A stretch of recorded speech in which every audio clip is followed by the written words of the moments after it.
안식일의 축복이 우리 참여하신 모든 성도님들에게 충만하시길 기원합니다. 오늘은 하늘이라는 주제로 세 번째 제목을 가지고 함께 말씀을 나누겠습니다. 오늘의 제목은 역사를 통하여 약속된 재림이라는 주제로 말씀을 나누도록 하겠습니다. 서점에 가면은 굉장히 다양한 주제를 가지고 역사를 설명하는 책들이 있습니다. 음식을 가지고 역사를 풀어가는 사람도 있고요. 전쟁을 가지고 풀어가는 사람도 있고요. 어떤 사람들은 옷의 변천을 가지고도 풀어가는 사람들도 있습니다. 여러 가지 주제로 우리는 이 세상의 역사를 풀어나갈 수 있습니다. 근데 특별히 화이트보이는 모든 역사를 설명해주는 열쇠가 있다라고 이렇게 이야기를 하고 있습니다. 1996년에 쓰신 편지 중에서 이런 글이 있습니다. 그리스도의 재림의 소망에 대한 이해는 흘러온 모든 역사를 설명해주는 열쇠가 되며 장래의 모든 교훈을 가르쳐주는 관건이 된다. 바로 이 재림에 대한 소망이 이 역사를 설명할 수 있는 귀한 열쇠가 된다라는 것입니다. 그래서 오늘 이 시간에는 성경에 나타난 역사들을 이 재림이라는 열쇠를 가지고 한번 풀어보도록 하겠습니다. 가장 먼저 예수님의 오심을 보았던 사람 에녹의 이야기부터 하겠습니다. 유다서 1장 14절 말씀 함께 보겠습니다. 신약성경 유다서 1장 14절입니다.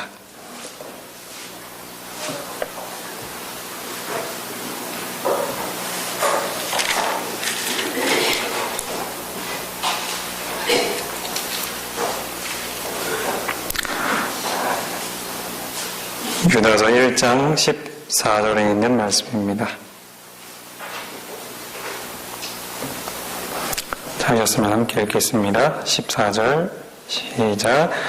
아담의 7대 손 에녹이 이 사람들에 대하여도 예언하여 이르되 보라 주께서 그 수만의 거룩한 자와 함께 임하셨나니. 에녹이 예언했습니다. 아담의 7대 손이었던 에녹이 예수님께서 오시는 장면을 설명했습니다. 수만의 거룩한 자와 함께 임하셨다. 화이트보이는 이 에녹이 이러한 지식을 얻을 수 있었던 이유, 이러한 모습은 아무나 볼 수 없는 장면이죠. 지난번에도 말씀드렸던 것처럼 우리가 지난밤 꿈에서 예수님의 재림을 모습을 본다면 그것만으로도 굉장히 특별한 일일 텐데 이 당시에 예수님의 오심을 목격했다는 것은 굉장한 특권이었습니다. 근데 어떻게 이 에녹이 이런 특권을 받을 수 있었는가? 화이트보이는 그 이유를 이렇게 설명합니다. 리뷰 앤드 헤럴드 1888년 7월 30일자의 말씀입니다. 그리스도의 초림에 대한 가르침은 일찍이 계속적인 교제로 하나님과 동행했던 그 사람에게 알려졌다. 이 선지자의 경건한 품성은 하늘로 옮겨질 자들이 달성해야 할 거룩한 상태를 대표한다. 에녹이 그리스도의 초림의 모습을 볼 수 있었던 이유는 무엇인가 하면 하나님과 계속적으로 교제했기 때문이다라고 설명합니다. 하나님과 계속적인 교제로 동행했던 그 에녹. 그렇기 때문에 하나님께서 그 에녹에게 예수님께서 오시는 장면을 보여주신 것입니다. 마지막 때는 얼마나 많은 지식을 갖고 있느냐의 싸움이 될 것입니다. 이 지식을 많이 갖고 있는 사람은 그 믿음을 지킬 것이지만 이 지식을 많이 갖고 있지 않은 사람은 그곳에서 견뎌낼 수 없을 것입니다. 그 지식은 바로 하나님에 대한 살아있는 지식입니다. 하나님께서 직접 보여주시는 것들, 하나님께서 직접 깨닫게 해주시는 것들, 하나님의 음성, 하나님께서 내 삶 속에서 인도하셨던 그 섭리들을 많이 가지고 있는 사람들은 그만큼 유리한 위치에서 서게 될 것입니다. 그렇기 때문에 우리는 에녹처럼 하나님께 대한 살아있는 지식을 가지고 있어야 합니다. 그게 없이는 우리는 마지막 때를 견뎌낼 수 없습니다. 그래서 우리는 에녹처럼 하나님과 교제하는 삶을 살아야 하겠지요. 에녹이 예수님의 초림을 배웠듯이 우리도 예수님의 재림에 대하여 좀 더 배워야 합니다. 그러기 위해서는 우리는 에녹처럼 늘 하나님과 동행해야 합니다. 어떻게 우리는 하나님과 동행해야 합니까?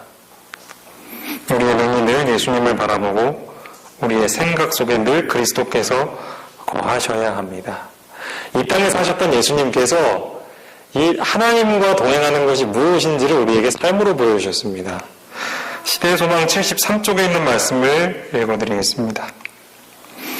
성경의 기초를 둔 신앙을 가정생활과 일터에서 응용하고 세상의 사업에 힘을 기울이면서도 오직 일편단심 하나님의 영광만을 염두에 두는 것은 많은 인내와 영성이 요구되는 것이다. 그는 결코 하늘의 사물을 생각하실 시간이 없으리만큼 세상의 관심사에 몰두하지는 않으셨다. 이것이 바로 오늘날 직장인들에게 주시는 모본입니다. 우리는 일하면서도 하나님의 것들을 생각하고 있습니까? 예수님과 동행한다는 것은 우리의 생각이 언제나 예수님께 몰두하고 있다는 것입니다. 우리는 무엇에 몰두하고 있습니까? 혹시 우리가 우리의 생각이 머무르는 것이 잠시 잠깐이면 없어질 것들이 아닙니까? 세상에서 아무리 가치 있고 비싼 것이라고 할지라도 그것은 금세 초라해지고 또 사라져버릴 것입니다. 우리는 좀 더 영원하고 가치 있는 것에 우리의 마음을 몰두해야 합니다. 우리가 만약 이 세상 것에 몰두하게 된다면 다음과 같은 상황이 벌어지게 될 것입니다. 저는 이 모습이 우리의 모습이 되지 않기를 간절히 바랍니다. 시대소망 44쪽입니다. 성전에서 날마다 아침 저녁으로 드리는 제물은 하나님의 어린 양을 가리켰지만 거기서까지도 그를 영접할 준비가 되어 있지 않았다. 그들은 무의미한 기도를 배우고 사람에게 보이기 위하여 예배의식을 거행하였으나 재물과 세상의 명예를 위하여 다투는 가운데 메시아의 나타나심을 위하여는 준비되지 않았다. 이와 같은 무관심이 이스라엘 땅에 편만하였다.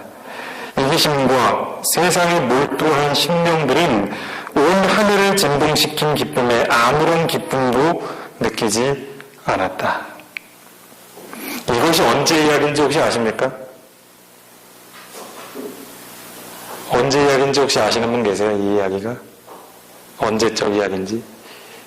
예수님께서 초림하실 때 이야기입니다. 예수님의 초림이 가까워질 무렵의 상황을 묘사하고 있습니다. 온 하늘은 이제 곧 태어나실 예수님을 기다리면서 기뻐하고 노래를 부르고 하늘에서 잔치가 벌어졌는데 정작 기뻐해야 될 세상은 잠잠했죠. 무관심했습니다. 태어나시는지도 몰랐습니다. 유대인들은 변함없이 매일 아침 저녁으로 제물을 드렸습니다. 그들은 날마다 기도를 외웠습니다. 습관적으로 그들은 예배를 드렸습니다. 그런 그들이 정작 예수님의 오심에 무관심했던 이유가 무엇이었을까요? 그런 예배를 드리지 않았던 이방인들이 오히려 이런 것에 무관심한다 하면 이해를 좀 하겠습니다. 하지만 오히려 동원 박사들이 찾아왔죠. 그렇죠? 그들이 찾아와서 헤롯 왕에게 묻고 그 당시에 이 율법사들에게 물었습니다. 도대체 이 왕이 어디서 태어나십니까? 하고 물었을 때 그들은 아무 관심 없는 사람처럼 얘기해줬죠. 왜 그랬을까요? 예수님과 동행하지 않았기 때문입니다. 그들의 생각이 예수님께 몰두해 있지 않았기 때문입니다. 화이트보이는 그들의 마음이 이기심과 세상에 몰두해 있었다라고 설명하고 있습니다. 그들은 날마다 예배를 드리면서도 그들의 머릿속에는 재물, 세상의 명예, 어떻게 하면 내가 그것을 좀 더 얻을 수 있을까라는 생각으로 꽉 차 있었습니다. 겉으로는 그들이 드리는 기도 매우 경건해 보였지만 속은 그렇지 않았습니다. 그런 그들의 예배는 정작 그들의 마음이 예수님의 오심에 관심을 두지 못하게 만든 것입니다. 우리도 혹시 이와 같지는 않습니까? 우리도 날마다 가정 예배를 드립니다. 매주 화요일, 금요일, 토요일에 나와서 예배를 드립니다. 헌금도 고르지 않고 꼬박꼬박 드립니다. 매일 기도도 합니다. 때로는 새벽 기도에도 참석합니다. 그런 사람들도 재림에 무관심할 수 있을까요?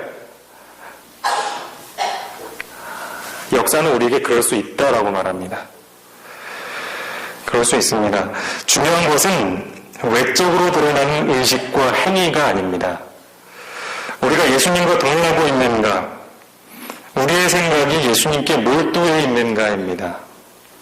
그렇지 않고 있다면 우리도 역시 유대인들처럼 예수님의 재림에 그다지 관심을 갖지 않을 것입니다. 그것보다도 허무한 삶이 어디 있습니까? 재림교인이라는 이름을 가지고 있으면서도 재림에 관심이 없는 사람들, 얼마나 이상합니까?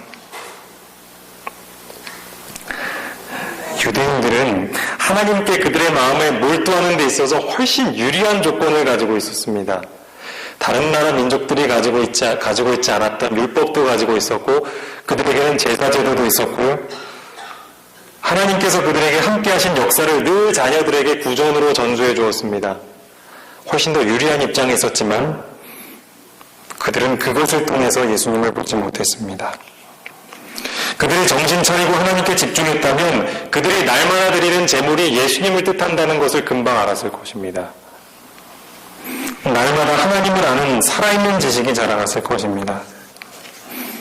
성소에서 행해지는 매일의 예식은 우리가 잘 아는 것처럼 십자가에 달리실 예수님을, 그리고 그분께서 이 땅에 오실 것임을 나타내는 예표였습니다.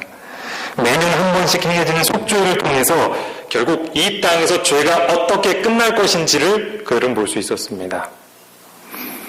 유월절 양은 그리스도의 죽으심을 표상하는 것이었습니다. 유월절에 여호와 앞에 흔들어 드린 제물은 그리스도의 부활을 나타냈습니다. 고린도전서 15장 23절을 보면 바울은 그리스도를 가리켜서 첫 열매라고 하고 있습니다. 그리고 그 다음은 그리스도 강림하실 때 그에게 붙은 자, 즉 그 뒤로 이어 재림의 날에 부활하게 될 의인들을 가리키고 있습니다. 추수하기 전에 거두어드린 곡식단처럼, 그 중에서 가장 먼저 드리는 곡식단처럼 예수님께서는 모든 부활하는 사람들 중에 가장 첫 번째로 부활하신 자가 되셔서 그들 가운데 으뜸이 되신다는 것을 이 제사 제도를 통해서 설명해 주고 있는 것입니다. 그들이 매일매일 드리고 있는 그 제사 제도는 그들이 마음문을 열고 하나님께 그들의 마음을 집중시켰다면 충분히 깨달았을 그런 귀한 진리들을 가지고 있었습니다. 그럼에도 불구하고 이 모든 것들은 그들에게 유익을 주지 못했습니다. 왜냐하면 그들의 마음이 그리스도께 몰두하고 있지 않았기 때문입니다. 재림교회는 얼마나 유리합니까? 우리에게는 다른 이들보다 더욱더 밝혀진 진리들이 있습니다. 성경을 비춰주는 작은 빛도 가지고 있습니다. 화요일, 금요일 안식일 예배도 있고 예언의 신을 날마다 연구하는 새벽 기도회도 열립니다. 해마다 2번씩 기도주일이 거행되고 성찬 예식도 합니다. 침례식을 거행하고 전도회를 통해서 좋은 목사님의 말씀을 듣습니다. 그뿐만 아니라 지역이나 합회 단위로 열리는 부흥 집회, 장막 집회들도 있습니다. 그런 기회를 통해서 우리는 다른 사람들은 듣고 싶어도 들을 수 없는 진리들을 매 순간마다 듣고 있습니다. 남들이 읽을 수 없는 예언의 신을 우리는 책에다가 꽂아두고 살고 있지 않습니까? 그런 우리는 어떻습니까? 우리는 다른 사람들보다 더 많이 하늘 가기를 사모하고 있습니까? 중요한 것은 우리가 갖고 있는 유리한 위치가 아닙니다. 아무리 우리가 좋은 것들을 많이 갖고 있어도 우리의 마음이 예수님께 몰두해 있지 않으면 그 모든 것들은 아무런 소용이 없습니다. 예수님 초림 당시에 유대인들처럼 말입니다. 그들은 오히려 아는 것이 많아서 걸림돌이 됐습니다. 예수님께서 사역하실 때 괜히 방해나 하고 그분을 죽이려고 하고 남들보다 우월하다고 생각하는 의식이 그들을 그렇게 망치는 것입니다. 우리가 그런 위치에 서지 않게 되기를 간절히 바랍니다. 우리는 예수님께서 제자들에게 기도를 가르쳐 주신 것 중에서도 재림에 대해서 약속하신 것을 발견할 수 있습니다. 마태복음 6장에 있는 말씀 보시겠습니다. 신약성경 마태복음 6장입니다.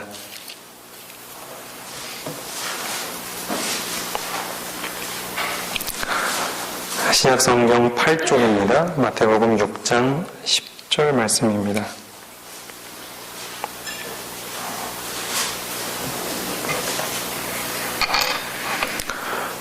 함께 읽어볼까요? 6장 10절입니다. 시작.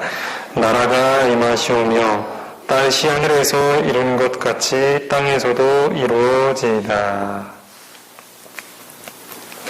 이 말씀 가운데 나오는 나라는 누구의 나라일까요? 하나님의 나라입니다. 하나님은 우리를 사랑하시는 아버지의 모습으로도 나타나시지만 나라를 다스리시는 왕의 모습으로도 성경에 등장하십니다. 온 우주를 다스리시는 왕.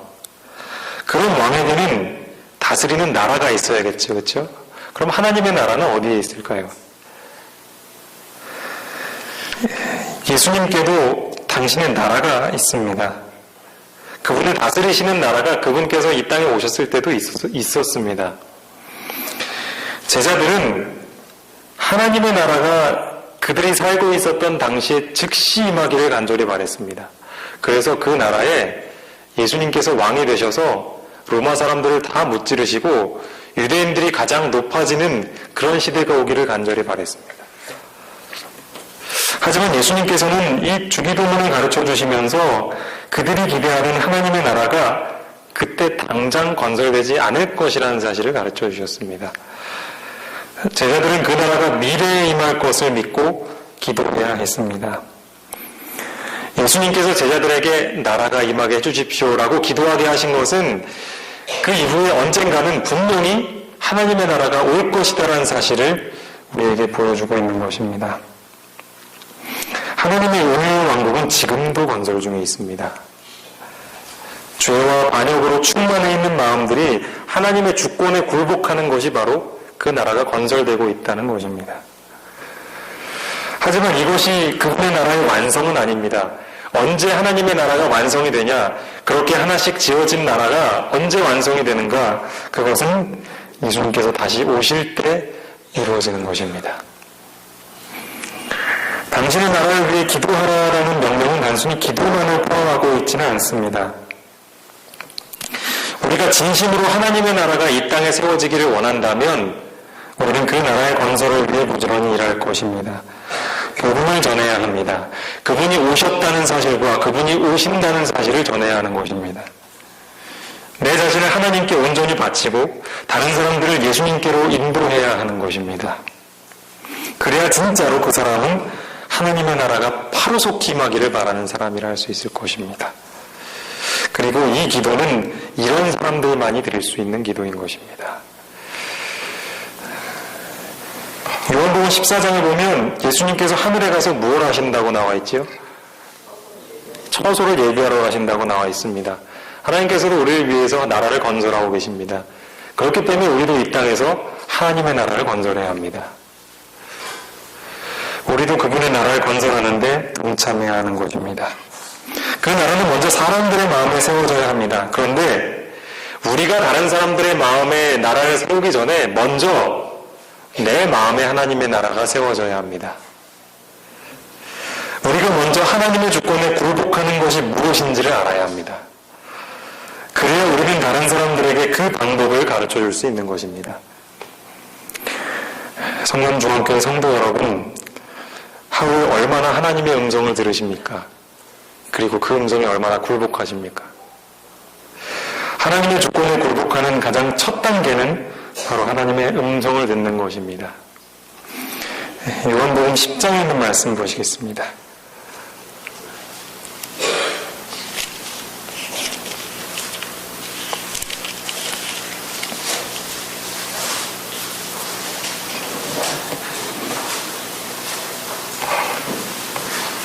요한복음 10장 3절 말씀입니다. 신약성경 163쪽입니다.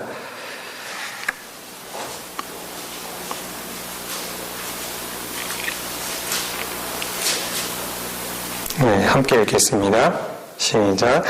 문지기는 그를 위하여 문을 열고 양은 그의 음성을 듣나니 그가 자기 양의 이름을 각각 불러 인도하여 내느니라. 여기 보면 목자는 양의 이름을 부릅니다. 아마 성경에 등장하는 그 100마리 양을 가지고 있었던 목자도 그 양들의 이름을 알았을 것입니다. 하나님께서 아담에게 처음에 주신 일도 그거였죠. 그렇죠? 하나님께서 만드신 것들을 아담에게 불러 모으시고 아담이 그것들을 하나하나씩 이름을 지어줬습니다. 아담은 그 이름을 지어줄 때 굉장히 고민했을 겁니다. 이 동물들의 특성이 뭔지, 어떻게 생겼는지 그런 것들을 이렇게 관찰해서 이름을 붙여주죠. 우리가 아이가 태어날 때 이름을 붙여주는 것도 그냥 막 지어주진 않잖아요. 뭐 옛날에는 그냥 아무 이름이나 그냥 순번으로 1, 2, 3, 4 붙여가지고 뭐 지어준 것도 있지만 요즘은 잘 안 그러잖아요. 그렇죠? 목자는 아마도 양의 이름을 100마리면 100마리 다 이름을 붙여줬을 겁니다. 양의 이름을 부르기 위해서는 그 양들이 어떤 특성을 가지고 있는지 이 양과 무슨 차이점이 있는지를 다 이렇게 늘 관찰하면서 파악할 수 있어야 할 것입니다. 우리가 보기엔 다 똑같이 생긴 양이지만 목자가 볼 때는 다 다른 양이겠죠. 양들은 목자가 자신에게 얼마나 관심이 있는지를 이름을 들으면 압니다. 그래서 그 음성을 양은 기억하고 있습니다. 그 음성을 들으면 이게 목자의 음성이구나를 압니다. 그렇기 때문에 목자가 부르는 소리를 듣고 따라가는 것입니다. 마찬가지입니다. 우리도 목자이신 예수님의 음성을 들어야 합니다. 예수님의 음성을 듣기 위해서는 그분의 음성에 귀를 기울여야 합니다. 귀를 기울이지 않으면 우리의 마음이 예수님의 음성에 집중해 있지 않으면 우리는 듣지 못합니다. 우리는 사실 집중하는 것에 더욱더 반응하게 되어 있습니다. 우리가 서점에 가서도요, 관심 있는 책에 우리의 눈이 먼저 갑니다. 우리가 신문을 보아도 신문에 가장 관심 있는 면, 정치면 정치, 사회면 사회, 뭐 연애면 연예계, 뭐 그런 것들 이렇게 눈에 보이는 게 가장 먼저 들어옵니다. 수많은 사람들이 모여 있어도 내가 가장 사랑하는 사람의 음성은 그 시끄러운 가운데서도 들립니다. 엄마는 아이의 음성을 들을 수 있죠. 마찬가지로 우리는 우리의 마음이 하나님께 몰두해 있어야지만 그분의 음성을 들을 수가 있습니다. 그렇지 않으면 우리는 그것을 분별해내기가 어려운 것입니다. 우리는 가끔씩 설교 시간에 잃어버린 양의 비유를 듣습니다.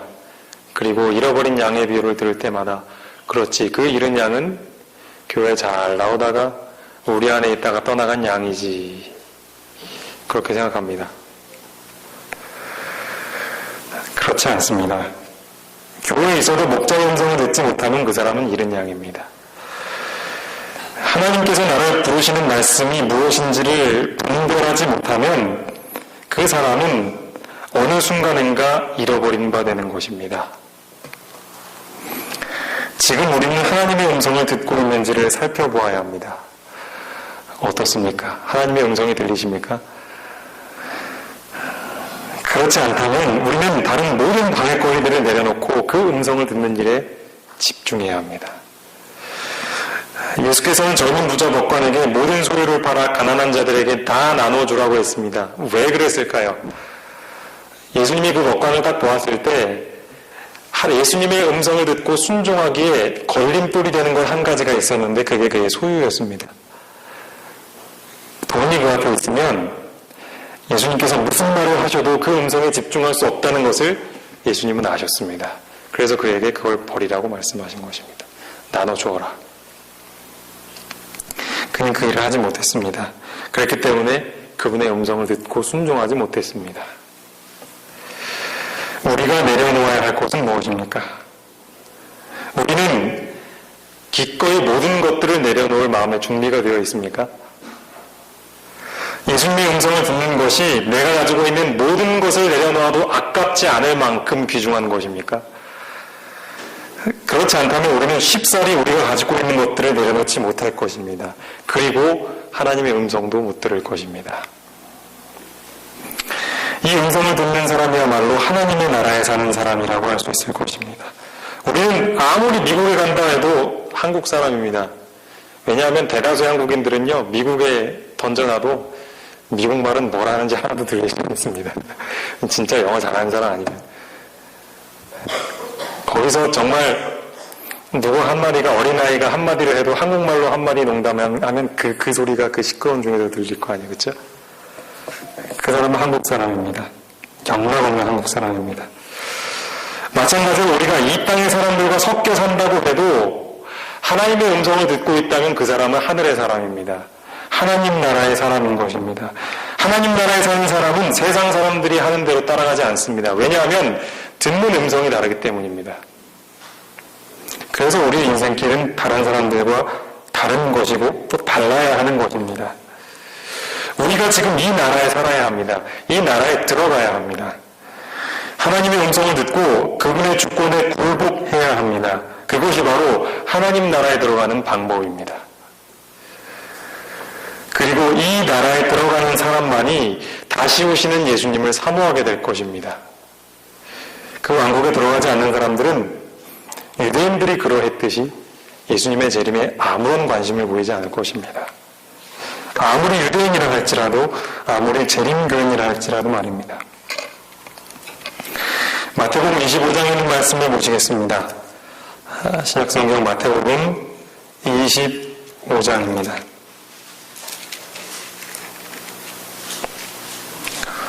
25장 34절에 있는 말씀입니다.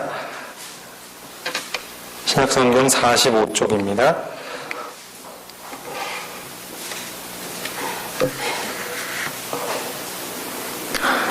마태복음 25장 34절입니다. 함께 읽겠습니다. 시작. 그때에 임금이 그 오른편에 있는 자들에게 이르시되 내 아버지께 복받을 자들이여 나와 창세로부터 너희를 위하여 예비된 나라를 상속받으라. 여러분, 하나님의 나라는 누군가를 위해서 준비되었다라는 사실을 꼭 기억하시기 바랍니다. 모두를 위해 준비된 것이 아닙니다.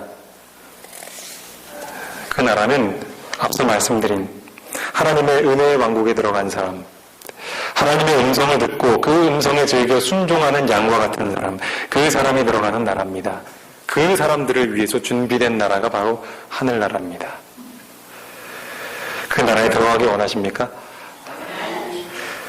저희 모두가 그 나라에 들어가게 되기를 간절히 바랍니다. 그리고 우리의 기도 가운데서 그 나라가 하루빨리 임하기를 기도하는 그 말이 꼭 있게 되기를 간절히 바랍니다.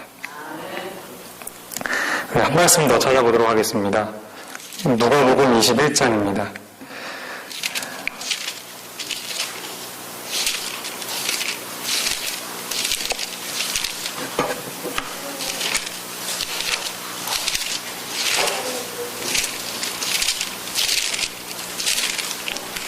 누가복음 21장 28절 말씀입니다. 신약성경 133쪽입니다.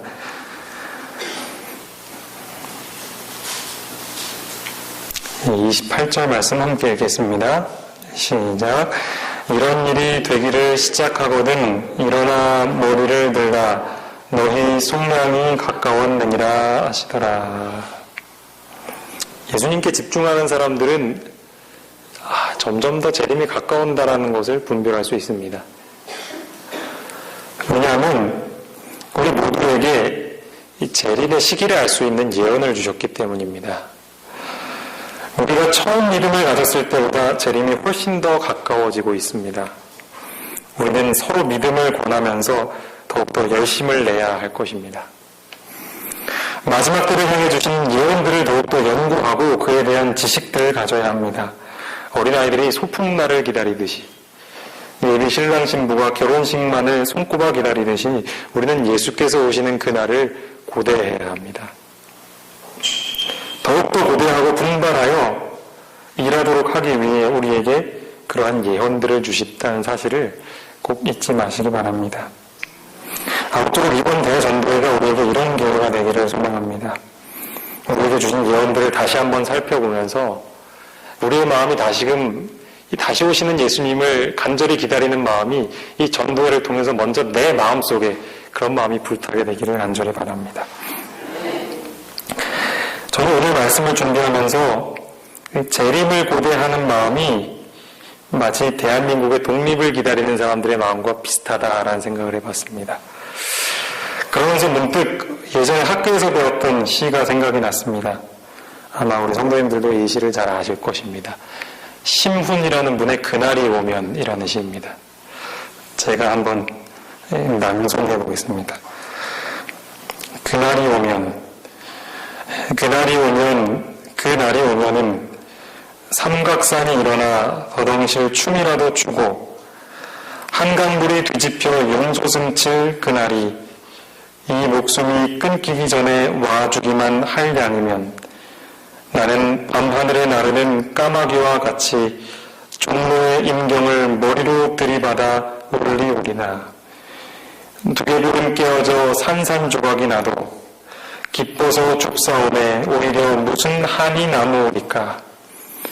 그날이 와서 그날이 와서 육조 앞 넓은 길을 울며 뛰며 뒹굴어도 그래도 넘치는 기쁨에 가슴이 미어질 듯 하거든 드는 칼로 이 몸의 가죽이라도 벗겨서 커다란 북을 만들어 들쳐매고는 여러분의 행렬에 앞장을 서오리다. 우렁찬 그 소리를 한 번이라도 듣기만 하면 그 자리에 거꾸러져도 눈을 감겠소이다. 예, 이 시를 들으면서 아멘 소리가 나오지 않습니까? 저는 여러 가지 표현들이 참 와닿는데요.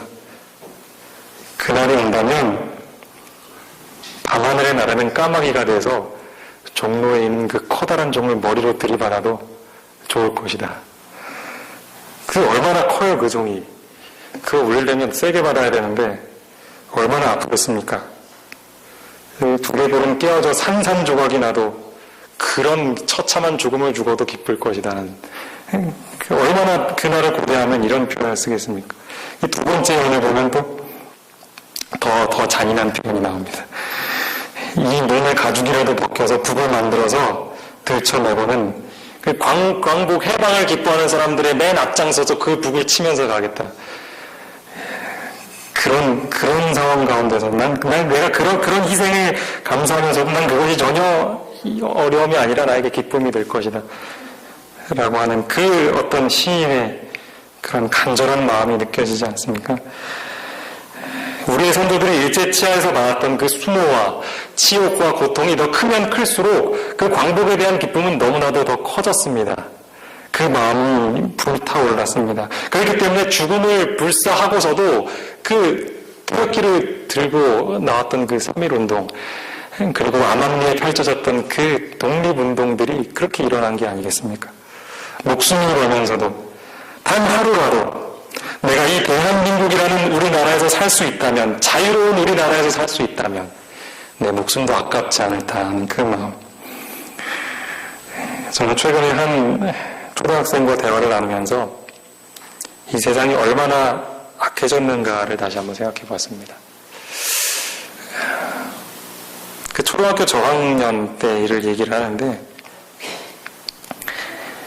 그 주변에 있는 친구들이 자기가 좀 더 약해 보이고 좀 떨어진다라고 이렇게 판단이 되면 어김없이 그 아이를 괴롭히고 욕하고 때리고 괴롭히고 하는 것입니다. 왕따시키고. 그 어린 나이, 그 8살, 9살 되는 그 나이 때부터 그게 시작인 것입니다. 그것이 얼마나 그 아이의 마음에 상처를 줬는지 저는 그냥 단순하게 한번 물었는데 그 아이가 그 모습들, 그 경험들을 계속해서 줄줄이 꺼내서 이야기를 하는데 그 입에서 나오는 말의 반 이상이 다 욕이에요. 그 아이를 때려 죽여야지 속이 시원할 것 같아요. 그런 말을 듣고 있는데 제 마음이 얼마나 미워지든지. 인생을 살고 싶지 않아서 자살을 생각한 적도 여러 번이고, 그러면서 그 아이가 저에게 그런 말을 했습니다. 근데 그 말이 아직까지도 제 마음속에서 떠나지 않는데 그게 무슨 말이냐면, 단 하루라도 행복한 나날을 보냈으면 좋겠어요. 그런데 주위에서 저를 그렇게 놔두지 않아요. 제가 그 말을 들으면서 참 얼마나 안타깝던지. 성도 여러분, 우리가 알지 못하는 곳에서 누군가는 그 나이가 어리든지 나이가 많든지 이런 악의 세력들과 싸워가며 하루하루를 그저 견뎌가고 있는 사람들이 있습니다. 이런 세상에서 우리가 더 이상 무엇을 바랄 게 있겠습니까? 이 세상에서 우리가 더 이상 즐길 게 뭐가 있겠습니까? 모든 악의 세력을 멸하시고 죄를 끝내실 예수님께서 오신다는 그 소식, 그분께서 세우실 나라에는 더 이상 이런 죄도 없고 눈물도 고통도 없다는 그 소식이 아니면 이 세상에 살아갈 희망이 우리에게 어디 있겠습니까? 새로운 희망의 소식을 고대하고 있는 이 세상 사람들에게 우리가 무엇을 들려주어야 하겠습니까? 그것은 바로 하나님 나라의 소식입니다. 하나님 나라에 들어간 사람들만이 그 소식을 전해줄 수 있습니다. 그분의 음성을 들을 수 있고 그 음성을 듣고 순종하는 삶이 얼마나 행복한 삶인지를 경험하는 사람들이 이 세상 사람들에게 그 나라를 전해줄 수 있습니다. 사람들은 살아있는 하나님에 관한 지식을 갈급해하고 있습니다. 부디 예수님 초림 당시의 유대인들처럼 우리에게 주어진 좋은 영적 특권들을 놓치지 말고 우리에게 주어진 기회들을 잘 활용하여서 더욱더 풍성한 하나님의 지식을 소유하게 되시길 바랍니다. 그리고 이 전도회가 소망 없는 사람들에게 그런 살아계신 하나님의 그 지식을 전하게 되는 귀한 기회가 되기를 간절히 바라면서 말씀을 마치겠습니다. 이 시간에는 잠시 기도하는 시간을 갖도록 하겠습니다. 먼저 이제 한 주 앞으로 다가온 이 대전도회를 위해서 우리가 열심히 기도하고 또 준비해왔습니다. 많은 분들이 전단지를 나눠주셨고 또 초청장도 주셨고 또 여러 임원분들은 이 일을 위해서 일해 주셨습니다. 이제 그 일이 이제 바로 다음 주입니다. 다음 주 이 시간이면 이제 강사 목사님께서 오셔서 말씀하십니다. 우리가 이제 이 남은 기간 동안 특별히 우리가 초청하길 원하는 그 구도자들의 마음이 열릴 수 있도록 그분들의 마음이 이곳으로 향할 수 있도록 모든 섭리를 인도해 주시도록 간절히 기도했으면 좋겠습니다. 또한 우리 말씀을 전하실 강사 목사님 더욱더 하나님의 분명한 진리를 힘있게 전하실 수 있도록 그 일을 위해서 또한 기도해 주시기 바랍니다. 그리고 세 번째는 먼저 내 자신이 이 전도회에 빠지지 않고 참석할 수 있도록 그래서 그 말씀으로 내 자신이 먼저 회복되는 경험할 수 있도록 그 일을 위해서 함께 기도해 주시길 바랍니다. 우리 계신 곳에서 2분 혹은 3분씩 모이셔서 이 일을 위해서 함께 기도해 주시기를 간절히 바랍니다. 약 3분에서 5분 정도 함께 기도하시고 우리 찬미 부르신 이후에 사회 장로님의 인도로 따라서 마치도록 하겠습니다.